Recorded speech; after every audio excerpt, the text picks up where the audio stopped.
Colosenses capítulo 2. La semana pasada leímos hasta el versículo 3, pero vamos a leer a partir del versículo 1 como para ver qué es lo que está diciendo Pablo y el contexto en Colosenses capítulo 2, versículo 1 dice así. Dice, porque quiero que sepáis cuán grande lucha sostengo por vosotros y por los que están en la Odisea y por todos los que nunca han visto mi rostro. Acuérdate que el apóstol Pablo nunca ha ido a Colosas, nunca ha ido a Hierápolis, nunca ha ido a la Odisea. De hecho, la Odisea es parte de las 7 iglesias que, si estudias Apocalipsis, en los primeros capítulos de Apocalipsis, ahí tienes las 7 iglesias de Asia Menor. Ahora, Asia Menor, cuando piensas en Asia Menor no es China o India, sino es Turquía. Pero cuando lees Apocalipsis, que es después de que Pablo escribe esta carta a los colosenses, una de las cosas que pasan es que ya no está la iglesia de los colosenses en esta área de Asia Menor. Ahora, ¿por qué? Porque la historia dice que un año después de que se escribe esta carta a los colosenses, hay un gran terremoto en Colosas y es destruida la ciudad. Ahora, mientras Pablo está escribiendo esta carta a los colosenses, una de las cosas que también ellos están viviendo es una crisis económica. ¿Por qué? Porque Roma, el Imperio Romano, decidió que la carretera principal ya no pasase por Colosas, sino ahora va a pasar por la Odisea y por Hierápolis, y entonces como que se vuelve una ciudad como de segunda mano. Ya no hay trabajo, ya no están pasando la gente por ahí, ya no hay tanto comercio, entonces hay despidos, hay recesión, y una de las cosas que Pablo hace, por ejemplo, es que habla mucho y dice la palabra riqueza, tesoro, y que eso no solamente lo pueden encontrar en una ciudad bullante en cuanto a economía, sino en la persona de Jesucristo. Entonces, ver un poco el contexto y entender es muy importante. Y un año después de que tiembla y pierden todo, o sea, la gente de esta ciudad pierde todo, una de las cosas que el mundo no les puede quitar es a Jesús. O sea, todo en tu vida se puede mover, todo en tu vida puede fragmentarse, pero lo que nadie te puede quitar es la persona de Jesucristo. Y por eso Pablo en Colosenses capítulo 1 dice quién es Jesús. Jesús es la imagen del Dios invisible, el primogénito de toda la creación, el número 1. Y Él creó todas las cosas, las que hay en la tierra, las que hay en los cielos, lo que se ve, lo que no se ve, sean tronos, principados, potestades. Cuando Pablo dice eso, está hablando de rangos angelicales. Y vamos a ver un poco de eso, de cómo el misticismo estaba entrando a la iglesia de los colosenses, y ya en vez de ir directo con Dios, estaban yendo con otro tipo de intercesores que no son Dios, o sea, no estaban yendo directo. Y a veces eso pareciera resultar muy atractivo, porque lo que eso te resuelve es inmediatamente el problema. O sea, como que no voy con Dios porque Dios implica conocer a Dios y rendir mi vida a Dios, pero mejor voy con los rangos de abajo, como para que me arreglen el asunto y rapidito, y no tengo que dedicar tiempo ni esfuerzo y no tengo que conocer a Dios. Y eso es muy importante. Aquí una de las cosas que Pablo ora por los colosenses es que ellos puedan ser llenos del conocimiento de Dios, llenos del conocimiento de la voluntad de Dios en toda sabiduría y toda inteligencia espiritual. Y entonces todo eso está sucediendo. Y ahora, ¿qué dice? Sostengo una lucha. Ahora, Pablo está en la cárcel en Roma. Ahora, hay tres cosas cómo Pablo puede estar luchando por los colosenses. Número 1, en oración. O sea, Pablo está orando por ellos, está intercediendo por ellos, y es una lucha espiritual que Pablo está manteniendo por ellos. Número 2, también puede ser al escribir esta carta. Una de las cosas que estaban pasando es que falsos maestros estaban entrando a la iglesia, y él lo que quiere es evitar que ellos sean engañados. Entonces está luchando con estas cosas, escribiendo esta carta. O número 3, está preparando a los 3 hombres que van a llevar esta carta y que van a también estar ministrando en medio de estas iglesias. Y Pablo, sin estar ahí, dice que está sosteniendo una lucha por ellos. Versículo 2, para que sean consolados sus corazones. Una cosa importante es que un corazón que no está siendo consolado, o sea, un corazón que está agüitado, es un corazón que es fácil de engañar. Y una de las cosas que Pablo quiere es que los corazones de los colosenses estén completamente consolados en Cristo para que no sean engañados. Entonces, para que sean consolados sus corazones, unidos en amor. Aquí esta palabra unidos en amor es tejidos en amor, es algo muy, muy, muy hermoso. Y no sé si te acuerdas, pero hace algunos años, por ahí de los años 90, se puso muy de moda que nuestras mamás compraran estambre de acrílico y unas pinzas y tejieran. ¿Te acuerdas? Hoy ya las mamás no hacen eso. Bueno, muchas de las mamás ya no hacen eso. Tú ya que eres mamá no haces eso. O sea, ellas en vez de estar en Facebook, en Twitter, en Instagram, ellas se ponían a tejer y estaban platicando entre ellas. Igual se estaban pasando el chisme, pero era de diferente manera. Pero esta palabra tejidas en amor es eso, es que todos en la iglesia somos como un pedazo de estambre. Y tú y yo somos tejidos en amor, unos con otros, pero siendo la cabeza Jesús y también con Él, tejidos y inseparables. Y una de las cosas que los falsos maestros querían es que tú te destejieras del cuerpo de Cristo, pero sobre todo de la cabeza, y que ellos entonces te atraparan y te llevaran con sus falsas doctrinas. Entonces eso es lo que somos así como un pedacito de estambre que estamos tejidos y somos parte del cuerpo de Cristo, pero al final ese tejido, lo que se va a ver, y no sé si te acuerdas, entonces hacían chambritas y hacían cobertores y de pronto cambiaban los colores y entonces ¿qué es lo que hace? Cuando Dios está haciendo en la iglesia, unidos en amor, al final su obra que va a ser extendida es el rostro de Jesucristo. O sea, eso es lo que Él está haciendo en nosotros, su iglesia. Está haciéndonos a la imagen de su Hijo Jesús. O sea, y a veces no nos damos cuenta. Es como cuando la mamá está tejiendo y dices, ma, ¿qué es? Espérate. Y ahí sigue tejiendo. ¿Qué es, ma? Y está dando la vuelta y está haciendo esto y así. Y al final dice, ya terminé y ¡pum! Lo haces y dices, órale. Pero toma tiempo. Y no de ti, sino de Dios, en hacer su obra en ti. Eso es muy importante.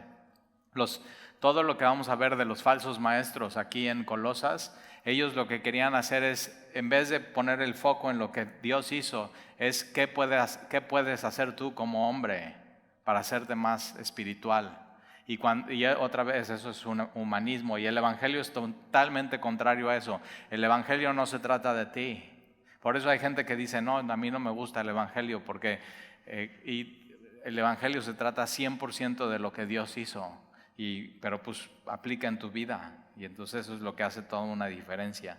Entonces, unidos en amor, ahora la marca del cristiano no es cuánto sabe, cuánta teología, o cuánta sabiduría tiene, o cuántos cursos ha hecho, cuántos encuentros ha ido. La marca del cristiano es el amor. Ahí está. ¿Quieres saber qué tan maduro es un hermano en Cristo?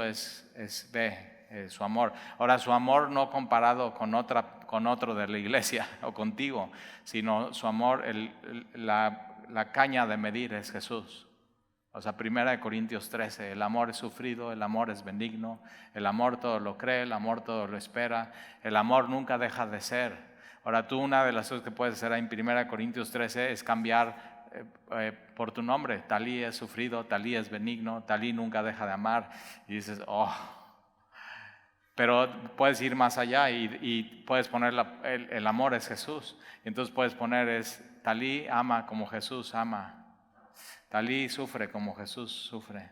Talí ama así hasta el final como Jesús ama. Y entonces dices, no, necesito crecer más en amor. Pero esa es la marca del cristiano, el amor. Entonces, unidos en amor hasta alcanzar todas las riquezas. Entonces, hablar a una sociedad que está pasando una crisis económica, posiblemente ellos también, como hoy nosotros estamos sufriendo así tremendamente, los precios no han subido, sigas ganando lo mismo, pero ya no te alcanza para lo mismo, inflación. Y entonces, pero de pronto la Biblia te habla de riquezas. Y no está hablando de riquezas de dinero, aunque tienes que saber esto. La Biblia dice que Dios es dueño de toda la plata y todo el oro. Y sí, Él provee y Él da y Él mueve en su economía, pero habla de una riqueza mucho, mucho más profunda que la que se ve. Es una riqueza espiritual. Y entonces todas las riquezas del pleno entendimiento, a fin de conocer el misterio de Dios el Padre y de Cristo, en quien están escondidos, en Cristo están escondidos todos los tesoros. Entonces hay gente que toda su vida ha querido encontrar un tesoro. Y su tesoro puede ser una pareja, o su tesoro puede ser un proyecto, o puede ser un empleo, o sea, cualquier cosa. Pero aquí claramente la Biblia dice que Dios decidió esconder todos los tesoros del conocimiento y de la ciencia en su Hijo Jesús. Entonces todo lo que necesites saber lo puedes tener en Jesús. Él es el tesoro. Cualquier otra cosa, cualquier otro lugar que estés buscando un tesoro que no es Jesús, te va a fallar y no te va a satisfacer. Entonces en Jesús están escondidos. Ahora están escondidos para que los encuentres, Están ahí escondidos para que caminando con Él y unido con Jesús puedas encontrar esos tesoros de la sabiduría y del conocimiento. Y esto os digo para que nadie os engañe. Vamos a ver aquí en Colosenses capítulo 2, 4 nadies. Nadie, nadie, nadie, nadie. Es decir, que nadie te robe lo que Jesús tiene para ti. Que nadie te engañe, que nadie te descalifique, que nadie te prive, que nadie te juzgue. Ahora aquí de que, sí, a mí nadie me gusta que me juzgue, no es eso. O sea, no es de que yo no juzgo a nadie, que nadie me juzgue, no. Sino aquí está hablando es que nadie te puede poner a juicio, nadie te puede hacer sentir culpable por cosas que haces o dejas de hacer, sino estás en Cristo. Y estando en Cristo ya no hay culpa, o sea, eres simplemente libre. Y vamos a ver cómo los falsos maestros están metiendo sus enseñanzas en diferentes cosas. Ahora, esto os digo para que nadie os engañe. Esta palabra engañar aquí, cuando hablan y te van a extorsionar o te quieren hacer un fraude telefónico, por ejemplo, estuvo muy de moda en la pandemia, te hablan, no, pues no puedes ir al banco, ¿no? Entonces te hablan del banco, de tu banco. Y te dicen, no, pues usted tiene la tarjeta empieza con 377 y ves tu tarjeta y dice, sí, todas las tarjetas de ese banco empiezan con ese número. Pero es eso, te quieren engañar. Ahora, una cosa importante del engaño es que nunca te hablan y te va a decir, señora, le advierto, le voy a engañar. Sino simplemente, quieren engañarte. Cuando la serpiente llega con Eva, no le dice y le advierte, te voy a engañar.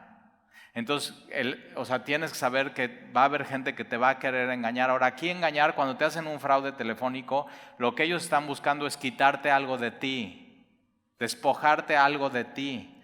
Pero aquí la palabra engañar es agarrarte a ti y llevarte a ti mismo como un botín. Lo que los falsos maestros quieren es a ti, o sea, tu persona, tu mente, y que te separes de ese tejido que es la iglesia y que te separes de Jesús como la cabeza. Eso es lo que van a buscar y por eso cuidado y no te debes de dejar engañar. Y dice con palabras persuasivas. Entonces, número 1, con palabras persuasivas. Otro de los engaños es con filosofías y huecas sutilezas. Otro de los engaños es juzgándote, ¿no? Haciéndote pensar que estás mal. Y otro de los engaños que vamos a ver es que nadie te prive del premio, o sea, que nadie te descalifique. Va a haber gente que te va a querer descalificar y vamos a ver un poco a detalle absolutamente todas de estas, pero que nadie te engañe. Dice palabras persuasivas. Ahora aquí palabras persuasivas es palabrería para convencerte. Y no porque alguien hable bonito, y no porque alguien sea un buen orador, y no porque alguien te haga sentir bien y te levante el ánimo, quiere decir que eso sea de Dios. Es muy importante entender eso, no le puedo decir predicador y menos pastor, pues hay un hombre que tiene mucha influencia y Televisa como que lo ha subido, tiene un libro que se llama Inquebrantable. Ya sabes de quién estoy hablando, pero tú lo ves, por ejemplo, y, yo lo veo, ¿no? Y lo veo así, lo veo 2 minutos y ya me animó. Digo, órale, qué bien, ya me animó, pero no está usando nada bíblico. Nunca llama al arrepentimiento, nunca te empuja a Jesús, siempre, como que está muy estudiado, es una palabrería convincente, pero ¿de qué sirve? Si estás pecando en tu vida y te anima, ¿te va a animar a qué? A seguir pecando. Como que qué ánimo con eso. Y tienes que tener cuidado porque la palabra de Dios a veces no te va a animar, a veces no te va a hacer sentir bien, a veces te va a agüitar. A veces va a haber cosas que te van a hacer sentir incómodo, y cuando la palabra de Dios se predica bien, a veces da convicción de pecado y sales y dices, tengo que cambiar. Y a veces estos palabrería, ¿no?, convincente, una de las cosas que te hacen ver es que Cristo no es suficiente. O sea, está bien Cristo, pero necesitas algo más en tu vida. Y nosotros nacimos de nuevo en una iglesia. No era Semilla, era muy diferente a Semilla, era una iglesia muy, muy, muy pequeñita, se llamaba Ministerios en Cristo Jesús, así. Y ellos pensaban lo que dice Efesios, ¿no?, capítulo 5, que una iglesia tenía que tener a fuerzas los 5 ministerios para ser una verdadera iglesia de Jesús. Entonces tenía que tener apóstoles, profetas, maestros, evangelistas, y si no, no era la verdadera iglesia. Ahora tienes que tener cuidado con esas iglesias, que ellos son los únicos y los verdaderos, y fuera de ellos no hay absolutamente nadie, porque eso tiene una tendencia a secta en eso, y tienes que tener mucho cuidado que no te engañen. Una de las cosas, por ejemplo, es eso, que con palabras engañosas o filosofías, tradiciones y huecas sutilezas, una de las cosas que pasaban ahí, por ejemplo, es eso, está bien, ¿no?, ya estás en Jesús, estás enamorado, pero de pronto llegan y te dicen, oye, pero ya te ungieron, y tú estás, ¿cómo es eso? O sea, entonces, ¿qué es lo que te están diciendo? Como que todavía te falta algo en tu vida. Y como somos, o sea, como dices, o sea, yo quiero saber más de eso. O sea, ¿cómo es eso de que si ya me ungieron o no? O por ejemplo, otra cosa que puede pasar es, estás con el Señor y estás enamorado de Él y lees su palabra y todo, pero oye, ¿ya echaron fuera de ti demonios? O ya te hicieron una sanidad espiritual y tú dices, o sea, ¿cómo es eso? O sea, ¿cómo es eso de una sanidad espiritual? Como que de pronto te hacen sentir que te hace falta algo en tu vida. Una de las cosas, por ejemplo, que me pasaron a mí, estábamos bien, bien enamorados del Señor y su palabra y todo, pero yo veía que algunos de ellos llevaban un libro, y entonces una de las cosas que me dijeron es, oye, ¿tú ya tienes la Tanakh? Y digo, órale, ¿qué es eso? Y es la Biblia en hebreo de los judíos. Y yo digo, no, pues no sé ni hablar hebreo. Pero entonces como que, mira, los muy espirituales y un grupo especial sí tienen la Tanakh y sí habla hebreo. Y tienes que tener mucho cuidado con eso. Otra de las cosas, por ejemplo, que les pasó a ellos, eso ya después de que nos salimos, o sea, empezamos como a detectar cosas que decimos, oye, esto como que no, esto como que no, y esto como que no. Es que de pronto, ya cuando nos salimos, empezaron con el rollo de los shofars. Un shofar es un cuerno que se usa en el Antiguo Testamento, que lo usaban, o sea, los sacerdotes, y servía para diferentes maneras, ¿no? Para ser llamados a la batalla, para ser llamados a congregarse. Entonces ellos ya lo toman, ¿no? Pues para hacer guerra espiritual. Y entonces quien no sepa tocar la shofar y que no, como que le falta algo a su espiritualidad. Entonces para hacerte ver bien espiritual tienes que comprarte tu shofar y que sea de cuerno, así de un animal que sea, ojo, kosher, Y entonces ahí está, y si no lo sabes tocar bien porque no tienes unos buenos pulmones y suena como trompeta de cumpleaños, entonces no, y es eso, es siempre querer algo más y como que no es suficiente Jesús. Y eso es muy, muy, muy peligroso. Una de las cosas, por ejemplo, que pasaban, ya te voy a platicar todas las historias de esa iglesia. Y no es porque quiera hablar mal de ellos, o sea, los amo muchísimo, pero es para que aprendas, o sea, para que sepamos. Yo por eso cuando llegué a Semilla y lo único que había era la palabra de Dios, digo, esto es. O sea, ya, es la palabra de Dios y es Jesús y es el Evangelio de una manera muy sencilla, muy simple. Pero eso no le quita la profundidad y el conocimiento de Dios. Pero otra de las cosas que sucedían, por ejemplo, era que en los domingos, una iglesia muy, muy chiquita, en máximo esplendor éramos 20, yo creo. O sea, máximo, ya, llegó mucha gente, ¿no? Pongan sillas, 20, eso éramos. Pero ahora nosotros no sabíamos ni siquiera que eran cristianos. O sea, no lo sabíamos. Dios nos llevó ahí, nos enamoró de su palabra. Desde la primera vez que fui ahí, yo tomé una Biblia y nunca la he soltado ningún día en mi vida. Así, o sea, Dios me atrapó ahí. Si igual Dios me lleva a otra iglesia, igual no pasa eso. Dios sabía exactamente cómo atraerme a Él. Pero entonces el domingo era diferente aquí, entonces nos sentábamos todos como en círculo y en medio de la iglesia ponían una charola con pan, era la cena del Señor, era pan horneado ese día, sin levadura, y lo partían ahí, ellos lo quebraban y lo hacían en los pedazos que éramos. Entonces si venía poca gente te tocaba una galletota, si venía poca gente, mucha gente chiquita, pero eso era muy hermoso. Pero ¿qué crees? Solamente los bautizados podían tomar la cena del Señor. Y entonces yo ya por fin llego ahí, ¿no? Yo era en contra de todo lo que era el cristianismo y llego ahí, por fin recibo al Señor, hago mi oración, empiezo a ir los martes y decido empezar a ir los domingos con mi esposa se bautiza, yo no fui a su bautizo, así era yo, imagínate, me perdí su bautizo. Entonces si de pronto tú como esposa, tu esposo así, nada que ver con Dios, espérate que Dios mueva su corazón y ahora sí agárrate. Y un hombre que se compromete con el Señor en serio, o sea, ahora sí vas a servir bien al Señor tú en tu vida y vas a ver cómo es un hombre enamorado de Dios, o sea, en serio. Y entonces una de las cosas que suceden es que voy la primera vez y viene la cena del Señor y es solamente quien puede cortar el pan solamente es los bautizados. Entonces como que empiezan a hacer diferencias, ¿no? Entonces este es un grupo y los nuevos es otro grupo y así. Y eso es todo lo que, o sea, toda esta corriente empezó a entrar en ese rollo en la iglesia. Y digo, en una iglesia chiquita sí se puede saber quién es bautizado y quién no. O sea, hay bautizos, todos estamos. Pero en una iglesia grande, ¿cómo podría saber? Y entonces, ¿qué es lo que sucede? Que viene la cena del Señor y hay música y muy bonito y van pasando la charola y yo estoy ahí, yo no me he bautizado y pasa la charola y yo digo, ¿y yo? Y pasan y me brincan y yo digo, ¿cuándo son los próximos bautizos? Pero te das cuenta, no me bautizo por convicción, sino por querer ser como ellos, quererme ver espiritual. Y ahí está el error. Ahí está el error. Y ahora tenían un cuartito.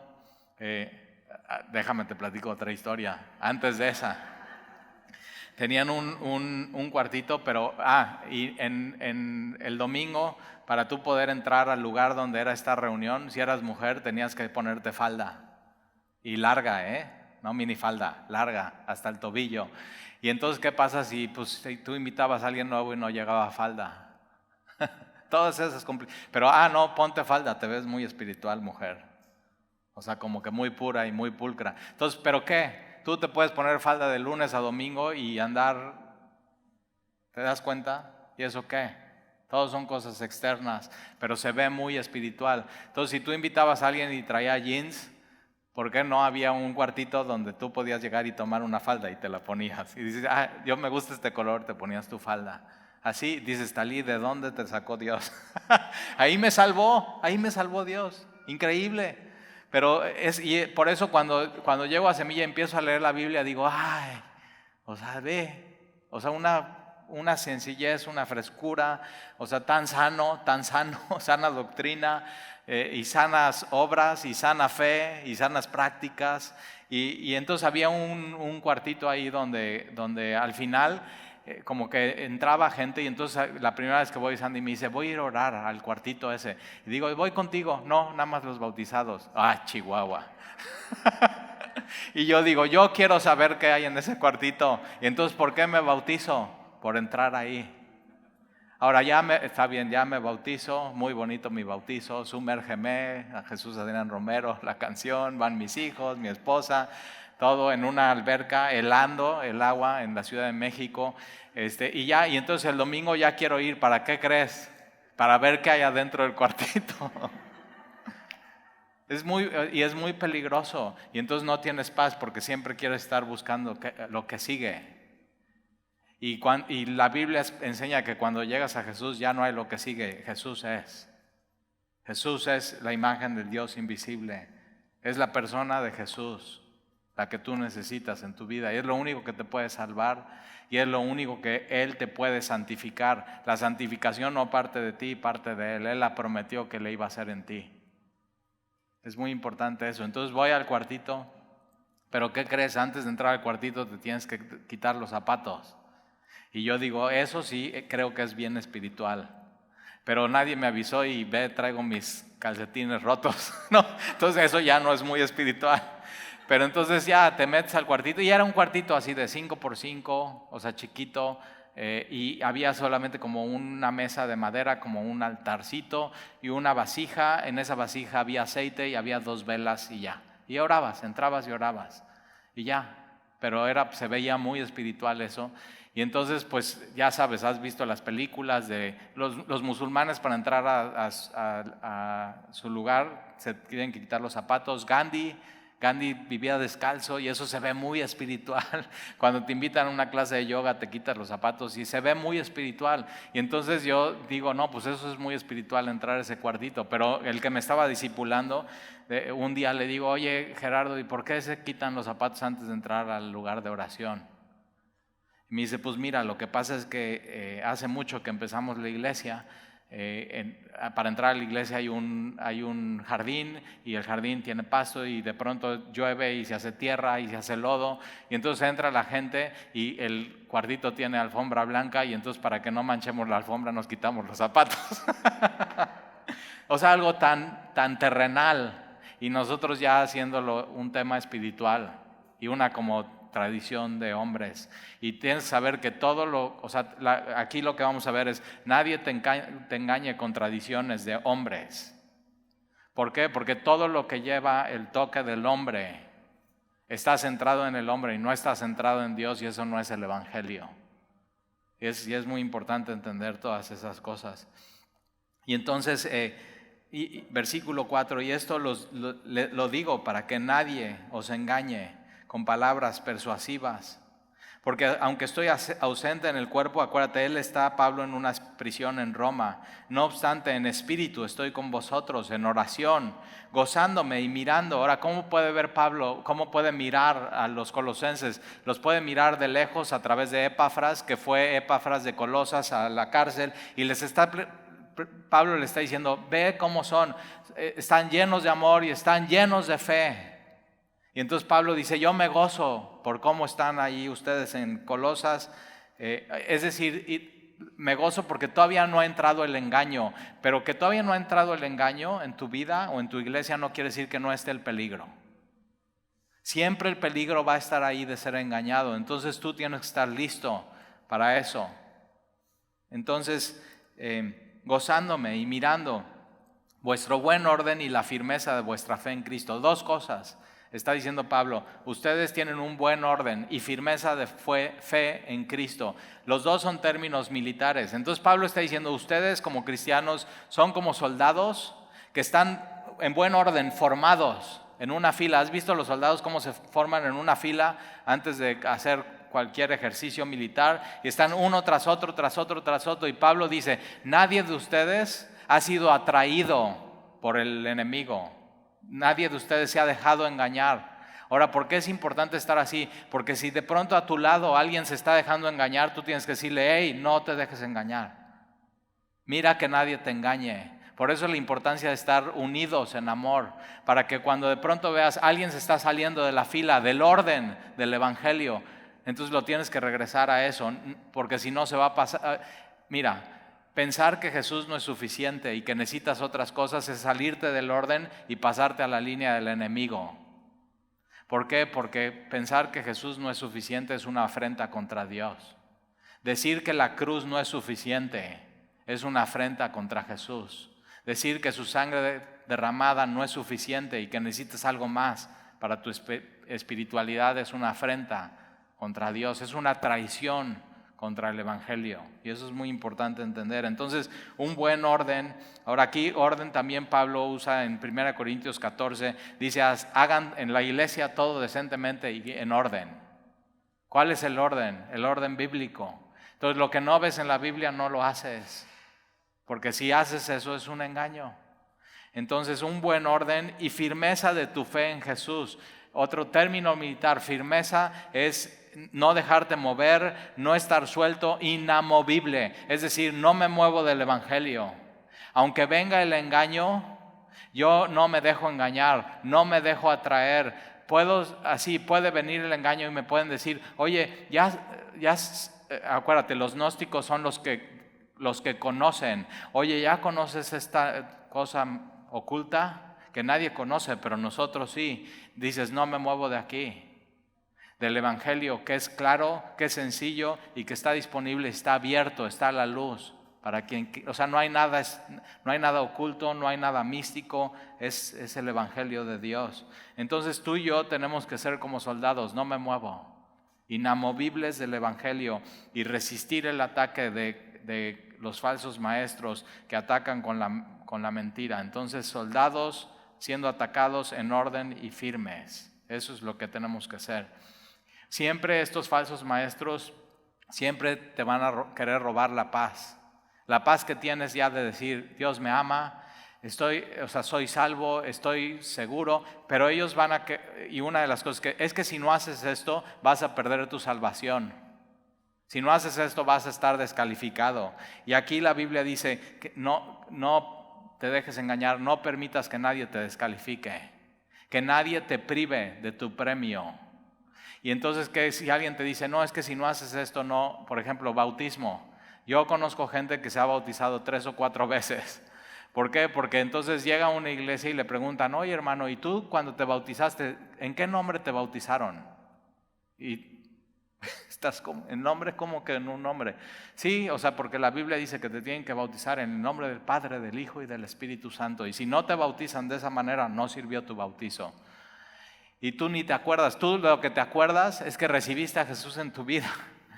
Vinieron los bautizos, te bautizaste, o sea, lo que poquito que entendías de la Biblia, eso hacías y obedecías, y cuando te bautizaron, te acuerdas que sentiste gozo, que te abrazaste con tu familia y ni pusiste atención en lo que el pastor dijo. Y entonces dicen, no, es que, ¿sabes qué? Como que siento que me hace falta volverme a bautizar, como que posiblemente no me bauticé bien. Y otra vez, ¿pero de dónde surge? De ti. Necesito yo, en vez de lo que Él hizo por ti. Y entonces ya vienen personas bautizándose 2 o 3 veces cuando la Biblia dice un solo bautismo. Pero eso, te quieren como que mover y te quieren robar la paz. Entonces cuando tengas una plática, un encuentro con alguien y como que te roben esa paz que Dios te dio, ten mucho cuidado. Porque Dios no es un Dios de confusión, Dios es un Dios de paz. Entonces cuando venga una plática y como que te confundan y te quieran decir cosas que dices, no, pues eso no es la simpleza del evangelio y lo que he aprendido y las dispensaciones de los tiempos y era algo muy profundo, dices, o sea, no, ya. ¿Te acuerdas cómo cuando recibiste al Señor así tan sencillo y tan simple? En eso tienes que perseverar. Y entonces esto os digo para que nadie os engañe con palabras persuasivas. Entonces, buen orden, firmeza de vuestra fe. Versículo 6, por tanto, de la manera que habéis recibido al Señor Jesucristo, andad en Él. ¿Te acuerdas? O sea, ¿cómo recibiste a Jesús en tu vida? Tan sencillo, tan simple. ¿Qué entendiste cuando recibiste a Jesús? Pues Dios me ama y Jesús mandó a su Hijo y murió por mí en la cruz. Y eso lo entiendo y entonces eso me da perdón de pecados y me da vida eterna. Y Jesús no solamente murió, sino fue sepultado y resucitó al tercer día y Él vive y reina y es mi Dios y Él quiere tomar control de mi vida y yo decido que Él tome control de mi vida y acuérdate cómo fue. Sentiste que esa maleta que llevabas cargando de tu culpa y pecaminosidad te la levantaron y se te quitó y te sentías libre. Entonces, de la manera que recibiste a Jesús, ¿cómo lo recibiste? Por fe, no fue por obras, por fe. Entonces vive de esa misma manera, de manera sencilla, simple, por fe en tu vida. De esa manera así de como la recibiste, tienes que andar en Él, arraigados y sobreedificados en Él, confirmados en la fe. Arraigados es la imagen de un árbol. Entonces, ¿cómo recibiste a Jesús? Creíste en Él y como en un árbol decides echar raíces en Jesús. Y raíces profundas y aferrarte a Él y no desconectarte de Él. Eso es lo que hiciste. Así, y tú te tienes que asegurar de estar conectado a la cabeza, que es Jesús. ¿Y qué es lo que los falsos maestros te quieren decir? No es suficiente, tienes que conectarte a otras cosas. Está bien Jesús, pero otras cosas también necesitas en tu vida. Y no, es como un árbol, sus raíces solamente tienen que estar en la tierra, tomando todos los nutrientes y todo lo que necesita el árbol de la tierra, del agua, de los manantiales. Entonces, como un árbol arraigado y como un edificio sobreedificado. Esto es un edificio no que ya está construido, sino que se está construyendo. Entonces, así tan sencillo, en Jesús echas raíces y Jesús es el que construye tu casa y te va edificando y Él te va santificando. Él es el que hace absolutamente todo en tu vida. Entonces, así de sencillo, arraigados y sobreedificados en Cristo. Él es el que construye mi vida y dice... y confirmados en la fe. Esta palabra confirmados es cada vez aumentar más tu firmeza en el Evangelio y no moverte de él. Confirmados. Ahora, yo me acuerdo, ¿no? Y si te acuerdas, le llaman la confirmación. Pero era, si tú te querías casar, ¿no? Y ibas y decías, no, me quiero casar. No, pues sí, pero tienes que estar confirmado. Ok, y no soy confirmado. Pues es que antes de la confirmación viene la primera comunión. Y antes de la primera comunión es el bautismo de los niños. Entonces, fíjate, ahora ya no es así, ya le cambiaron. Ahora primero es la confirmación y luego la primera comunión. Y digo, pues pónganse de acuerdo. Pero entonces eso, no puedes. Primero tienes que hacer esto y luego tienes que hacer esto y luego tienes que hacer esto. ¿Y de dónde parte eso? De ti. No de lo que Dios hizo. Y eso no es el Evangelio. Eso no es lo que enseña la Biblia. Entonces, y confirmados en la fe como habéis sido enseñados desde el principio. No te desvíes de la sana enseñanza. No te desvíes de la simpleza del Evangelio. Que nadie le quiera poner más cosas a lo que ya ha sido enseñado de la sana doctrina. Ahora fíjate, abundando en acción de gracias. El antídoto al engaño es ser agradecidos. Cuando alguien no está agradecido con lo que Dios hizo por ti, lo que Jesús hizo por ti, lo que el Espíritu hace por ti, y no estás viendo eso y no estás agradecido y estás insatisfecho y tu corazón no está consolado, eres presa fácil de poder comprar otras cosas que los falsos maestros están ofreciendo en tu vida. Entonces tienes que tener un corazón agradecido y agradecer lo que Dios te ha dado, lo que Él ha hecho por ti. Y así, esta palabra abundando es como un río que se empieza a desbordar y desbordar y desbordar. Y eso es lo que tiene que ser tu corazón. Tu corazón se tiene que desbordar y desbordar por Dios, por lo que Él hizo por ti. Cuando dejas de ver eso, te desvías y eres presa fácil del engaño. Entonces, versículo 8, mirad que nadie os engañe. Esta palabra mirad es como decir ojo. ¿Te acuerdas en los años 80? Mucho ojo. Si no sabes eso, ya estás muy joven. Pero era eso, ojo, mucho ojo. Es cuidado, es una advertencia. Y Dios nos pone así, tienes que tener cuidado, tienes que tener una advertencia, te puede pasar a ti. Entonces tienes que tener ojo, mucho ojo, mira que nadie te engañe por medio de filosofías. Esta palabra filosofía es el amor a la sabiduría. Ahora es una sabiduría del mundo. Cuidado con el amor a la sabiduría del mundo. Por eso muchos de los intelectuales dicen que es un desperdicio creer en Jesús. Y la Biblia en Corintios dice, mirad hermanos vuestra vocación, que no sois muchos de vosotros sabios. ¿Hay aquí alguien que sea premio Nobel? ¿En física? ¿O en ciencia? ¿O en letras? No. Entonces no es un requisito ser sabio para ser salvo y ser cristiano. Y dices, Talí, qué bueno. O sea, ¿cómo te fue en español, en ciencias naturales y en historia y en matemáticas? Y dice, no, mira hermanos, nuestro llamado, que no somos muchos de nosotros sabios. No sois muchos de nosotros nobles. ¿Hay alguien aquí con sangre azul? y no muchos poderosos. O sea, ¿hay alguien aquí que pueda agarrar su celular y hablarle al presidente Putin y decirle deja la guerra con Ucrania? No. Sino lo vil y lo débil y lo menospreciado escogió Dios. Entonces ya puedes decir, pones palomita en tu Biblia y decir, ya, sí, como que sí embono aquí, como que sí soy parte del tejido, como que sí estoy unido a estos y ya. Pero es eso, que los falsos maestros, los gnósticos, es los que saben, oye, te vamos a dar una sabiduría que nadie sabe y está oculta. ¿Quieres inscribirte en ese curso? Y estás, órale, ¿puedo ir a una clase prueba? O sea, hay estudios de Biblia con numerología y entonces es con números descubrir mensajes ocultos en la Biblia. ¿Y qué crees? Están llenos.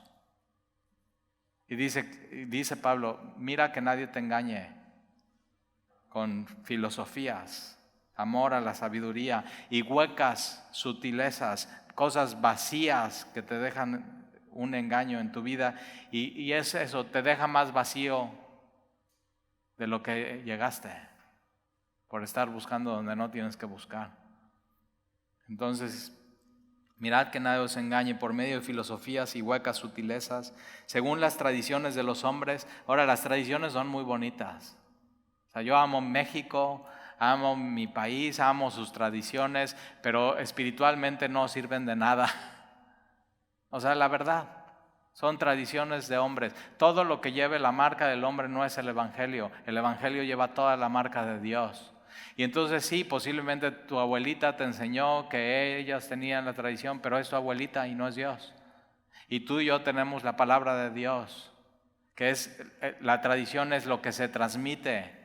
Y lo que transmite el hombre que va opuesto con Dios no es la palabra de Dios. Lo que transmitió Dios a través de su palabra es lo que puede salvar y es lo que te puede santificar y es lo que te puede dar vida eterna, nada más. Es eso. Entonces cuidado con tradiciones de hombres. Ahí está, ahí me tienes quitándome los zapatos para entrar al cuartito.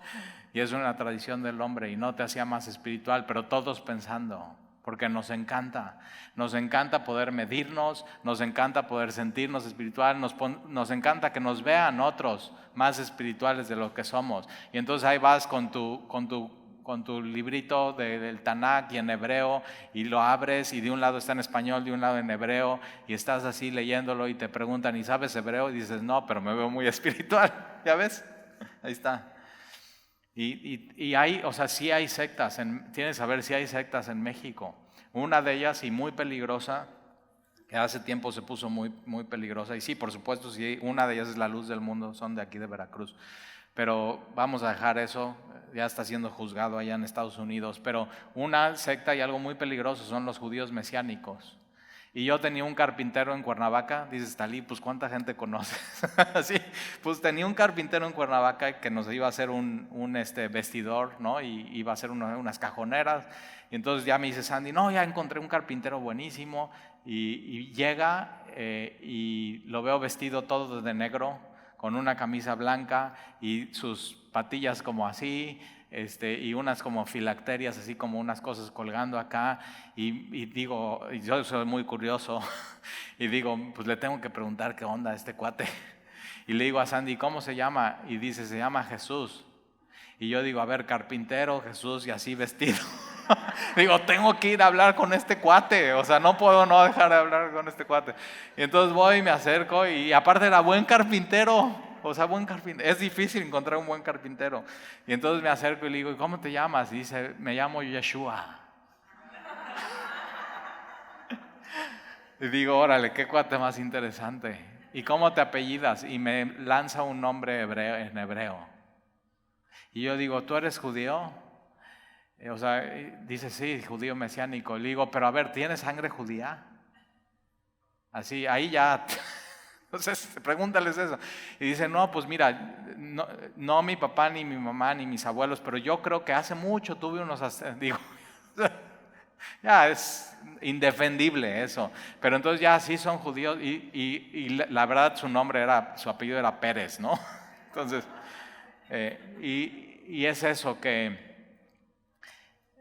no era judío, no era de descendencia judía, empezó en un lugar donde se le enseñaba acerca de Jesús, por eso mesiánico de Cristo, pero de pronto empiezan a meter todas estas cosas y al final ellos ya terminan siendo judíos del Antiguo Testamento, empiezan a quitar cosas de la Biblia, por ejemplo, ¿cómo puedes leer el libro de Gálatas y volverte sin ser judío y decirte mesiánico?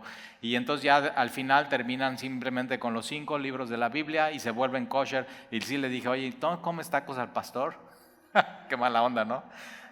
Y no, o sea, no come tacos al pastor, no eso. Y la Biblia aquí, una de las cosas que vamos a ver las próximas semanas es que, nadie te juzgue por lo que comes. O sea, nadie te puede hacer sentir culpable por si comes algo o no comes algo, que nadie te juzgue por día de reposo o festividad judía.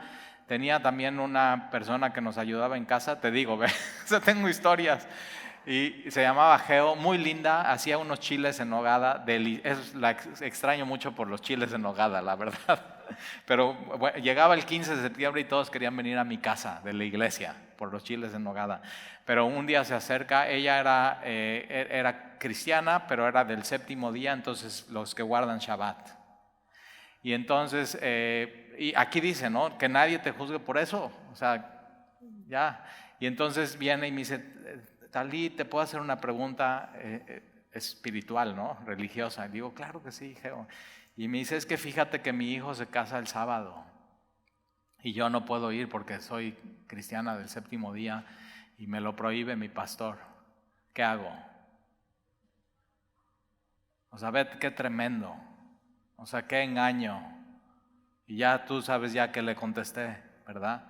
Pero ve, o sea, simplemente gente completamente engañada que se siente más espiritual por un día guardarlo como reposo a Dios. Y la marca del cristiano es ¿qué? El amor. El amor. Entonces, que nadie te engañe con filosofías y huecas sutilezas según las tradiciones de los hombres, conforme a los rudimientos del mundo, el ABC del mundo, y no según Cristo. El versículo 9 es el versículo del Nuevo Testamento y del Antiguo Testamento que más claramente afirma la deidad de Jesucristo. Jesús es Dios. Y hay falsas religiones como los testigos de Jehová que no afirman que Jesús es Dios. Yo un día he platicado con gente de aquí de Semilla que piensa que los testigos de Jehová son hermanos en Cristo igual que nosotros, y no. Su Jesús no es mi Jesús, porque nuestro Jesús es Dios y para ellos su Jesús no es Dios. O sea, su Jesús no es Juan 1:1. En el principio era el verbo y el verbo era con Dios y el verbo era Dios. Ellos anulan por completo Juan 1:1 y su Biblia le cambian, Entonces, ¿qué tienes que hacer con ellos? Sacar una Biblia en el griego original y transliterárselas en ese momento y decir, léela y ve cómo Jesús es Dios. Y entonces, mira, versículo 9, porque en Él, en Jesús, habita corporalmente. Acuérdate que los gnósticos decían, la materia no puede ser buena, entonces la materia no puede tener nada que ver con Dios, y entonces Jesús no puede ser Dios porque en su cuerpo no hay nada bueno. Así ellos pensaban eso, y es una herejía, porque Dios se humanó y se hizo hombre y vino en la persona de Jesús y en Jesús habita, versículo 9, en Él corporalmente, en su cuerpo de carne y hueso, toda la plenitud, todo lo supremo y lo pleno que es Dios en Él. Entonces, ¿qué no significa este versículo? No significa que Jesús era hombre y en el bautizo de Jesús el Cristo vino y lo llenó, no, sino que desde la encarnación Jesús era Dios. Y cuando María lo envuelve en pañales y lo pone en el pesebre, ese bebé era Dios. Y cuando María lo carga, ese bebé era Dios. Y cuando huyen a Egipto, ese bebé era Dios. Y cuando Jesús está predicando en la sinagoga, ese joven era Dios. Y cuando ya empieza su ministerio, es Dios con nosotros, Emmanuel. Y cuando va a la cruz y muere, Dios dando a su Hijo unigénito por ti y por mí. Entonces en Él, en Jesús, habita por completo. Jesús no es un destello de la gloria de Dios. No es un eón que Dios como que tocó y entonces tiene toques de Dios la persona de Jesús. Jesús no es 33% Dios. O sea, hay una idea, no, la Trinidad. Entonces 33% Jesús es Dios, 33% es el Espíritu Santo, 33%. No, Jesús es 100% Dios. En Él habita todos los atributos y todo lo que es Dios. Corporalmente en la persona de Jesús. Y hoy en el cielo sigue siendo lo mismo. Hoy en el cielo hay un hombre, un humano, que es Dios, que es Jesús, que está sentado a la derecha del trono de Dios, en cuerpo y en sangre, y tú un día lo vas a ver. O sea, se hizo como tú, pero tan diferente a ti. Él es Jesús. Entonces en Él habita. Ahora, en Él habita, ¿y qué es lo que vimos en el capítulo 1? Y Jesús en mí. Entonces, ¿qué es eso? Dios en mí, la esperanza de gloria. Entonces piensa eso, ¿qué significa eso para tu vida? Dios decidió venir a morar en mí. Jesús. Porque en Él habita corporalmente toda la plenitud de la deidad. Versículo 10, y vosotros estáis completos en Él. Ahora, para tú estar completo y pleno en Jesús, Jesús tiene que haber sido Dios, porque si no, no puedes estar completo y pleno. Ahora, acuérdate, ¿qué es lo que estos falsos maestros? Está bien esto de Jesús, pero necesitas algo más en tu vida. Necesitas un encuentro, necesitas una iniciación, necesitas participar en este grupo especial, necesitas aprender hebreo, necesitas este libro especial y buscar su sabiduría. Y es eso, necesitas. Y aquí Pablo quita todos esos argumentos. No necesitas una liberación, no necesitas, o sea, ni siquiera bautizarte, no necesitas venir a la iglesia, no necesitas leer tu Biblia, no necesitas orar, no necesitas servir, ya estás completo en Jesús. Dices, Talí, no les digas eso porque si no ya no van a venir. Al revés. Cuando tú te das cuenta que ya estás completo en Él y pleno en Él y ya no necesitas nada, entonces tu vida cambia de manera radical. Y ya no lo haces por querer agradar, otra vez, no parte de ti, parte de Él. Si Él hizo eso por ti y ahora estás completo en Él, ¿cómo vas a vivir? Entonces, fíjate, en el primer servicio una jovencita se me acercó de 15 años, me dice, Talí, entonces, ¿cómo sé que estoy completo en Él? Digo, ¿cómo recibiste a Jesús? Por fe. ¿Cómo vives tu vida? Por fe. ¿Cómo sabes que estás completo en Él? Por fe. Estás completo en Él. ¿Nunca te has sentido en tu vida como que chafa cristiano? Esa es una mentira, es un engaño. Estás completo en Él. No necesitas nada. Jesús y lo que Él hizo es suficiente. Entonces, cuando Dios te ve en Jesús, estás completo en Él. No necesitas nada. Entonces, no te dejes engañar.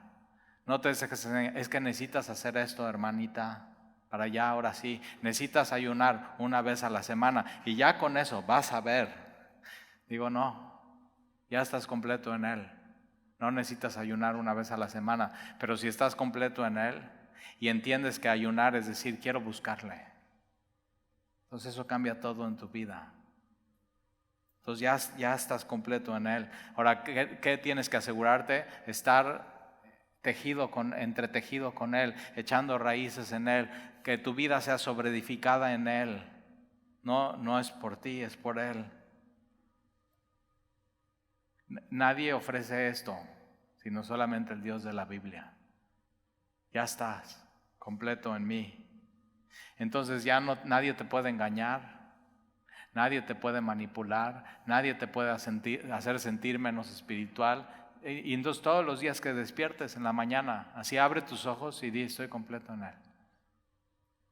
No hay nada que yo pueda hacer para completar lo que Él ya hizo por mí, por mi salvación.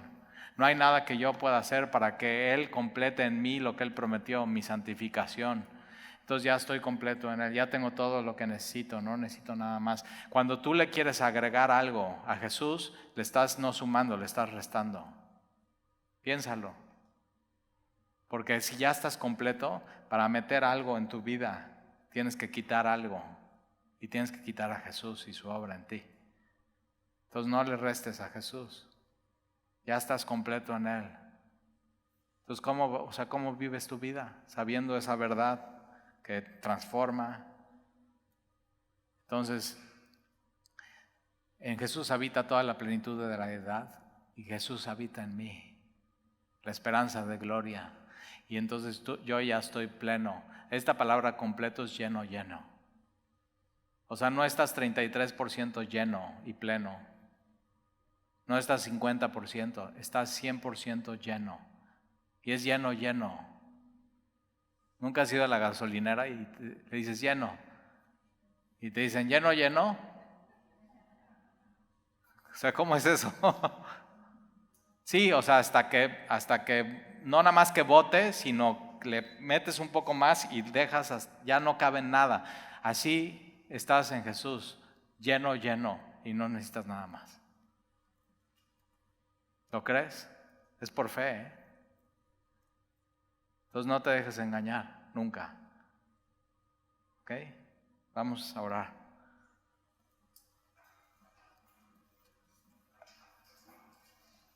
Señor, te damos gracias por tu palabra. Gracias porque hoy necesitábamos escuchar que en Jesús estamos completos. Y si estamos completos, estamos plenos y estamos satisfechos. Y de pronto, aunque a veces nos sentimos chafas, otra vez estamos poniendo nuestros ojos en nosotros y no en ti. Y el cristianismo no parte de mí, sino parte de Dios. Y gracias, Señor, por recordarme que en tu Hijo Jesús estoy completo y no necesito agregarle nada a eso que ya está hecho. Sería ridículo, sería torpe. En vez de sumar, sería restar.